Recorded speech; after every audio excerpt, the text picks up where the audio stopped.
दोस्तों, पति पत्नी की कई कहानियाँ आपने पढ़ी होगी और हर कहानी से आपने कुछ सीखा होगा या मज़े लिए होंगे। आज की ये कहानी पति के रिश्तेदार एक शिक्षाप्रद कहानी अपने शीर्षक के मुताबिक एक काफ़ी अच्छी सीख देने वाली है, इसलिए इसे एक बार पूरी ज़रूर पढ़िए।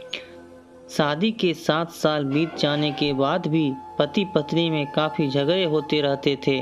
झगड़ों की वजह तो अलग अलग होती थी, लेकिन उनमें सबसे मुख्य वजह यह थी कि पति और पत्नी के विचार कभी आपस में नहीं मिलते थे। जहाँ पति स्वभाव से नेक, सेवाभावी और सबके प्रति समभाव रखने वाला था, वहीं पत्नी का स्वभाव स्वार्थी और भेदभाव करने वाला था। पति पत्नी के स्वभाव और उसके व्यवहार से तंग आ गया था। वह हमेशा कोशिश करता रहता कि पत्नी का आचरण और स्वभाव में किसी तरह बदलाव आए। पत्नी अपने ससुराल साइड के रिश्तेदारों के साथ कभी सीधे मुंह बात न करती। कई लोग उसके खराब व्यवहार के कारण नाराज हो जाते, लेकिन पत्नी उसकी भी परवाह नहीं करती। पति को इस बात से काफी दुख होता कि उसकी पत्नी उससे इतनी विपरीत क्यों है। परेशान हो चुके पति ने अब खुद ही परिस्थिति को सुधारने का मन बनाया और एक प्लान बनाया। अगले दिन पति ने पत्नी से कहा, सुनो कम्मो, मैं सोच रहा था कि मम्मी पापा बहन भाई और उनके बच्चों को घर पर इनवाइट कर देता हूँ। काफ़ी समय हो गया उनसे मिले हुए, इसी बहाने उनसे मिल भी लेंगे और उनके साथ थोड़ा समय बिताने के लिए भी मिल जाएगा। तुम क्या कहती हो?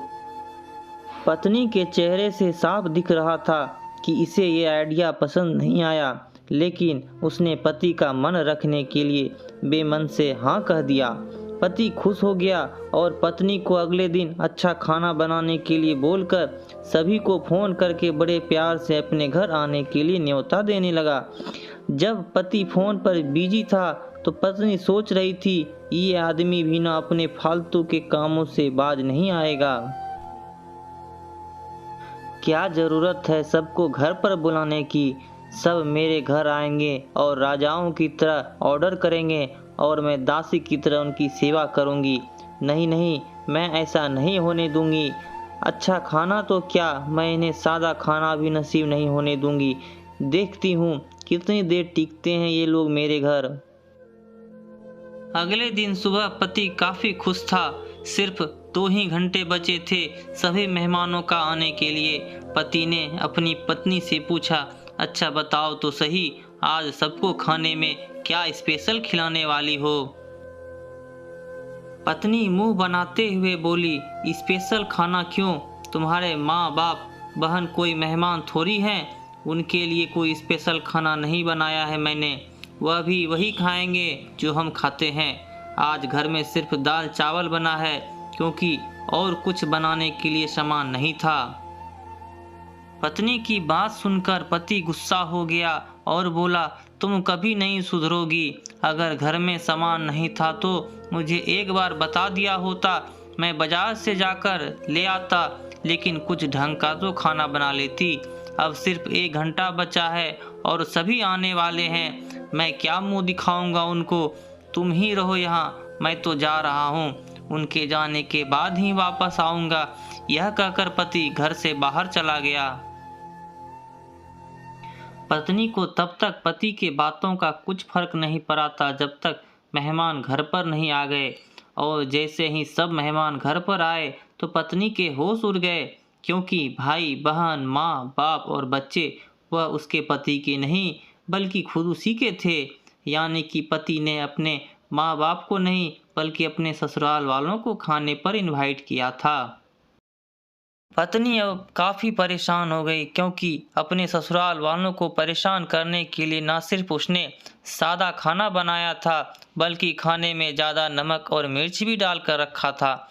अपने मायके वालों को सामने देखकर पत्नी हाथ मलने लगी। थोड़ा सोचने के बाद पत्नी ने अपने पति को फ़ोन मिलाया और कहा, तुमने मुझे पहले क्यों नहीं बताया कि मेरे मम्मी पापा और भाई बहन आने वाले हैं? तुम पहले बता देते तो मैं अच्छा खाना उनके लिए बनाती। पति ने कहा, मैंने वही बताया जो मैं मानता हूँ। मैंने कभी तुम्हारे परिवार वालों को पराया नहीं समझा और तुमने कभी मेरे परिवार वालों को अपना नहीं माना। और मैं जानता हूँ कि तुमने यह सोचकर कि मेरे मम्मी पापा और भाई बहन आने वाले हैं, जानबूझकर घटिया खाना बनाया। अब तुमने जो किया है उसे तुम खुद ही भुगतो। मुझे पता है तुमने मुझे इसलिए फ़ोन किया होगा ताकि बाहर से खाना मंगवा सकूं, लेकिन मैं ऐसा नहीं करूंगा ताकि तुम्हें तुम्हारे लिए ही एक सज़ा मिल सके। इतना कहकर पति ने फ़ोन कट कर दिया। ना चाहते हुए भी पत्नी को अपने मायके वालों को वही खाना खिलाना पड़ा।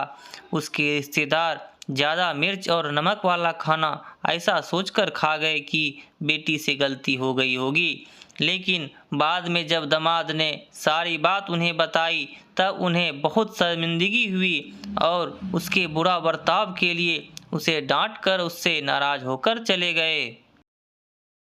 दोस्तों, अच्छे रिश्ते बनाए जाते हैं प्यार और अच्छे व्यवहार से, सिर्फ खून के रिश्ते अच्छे नहीं होते। दोस्तों, यह कहानी आपको कैसी लगी आप हमें कमेंट करके बताइए और इस तरह की शिक्षाप्रद कहानी सुनने के लिए मेरे YouTube चैनल स्टडी फैमिली को सब्सक्राइब करें। धन्यवाद।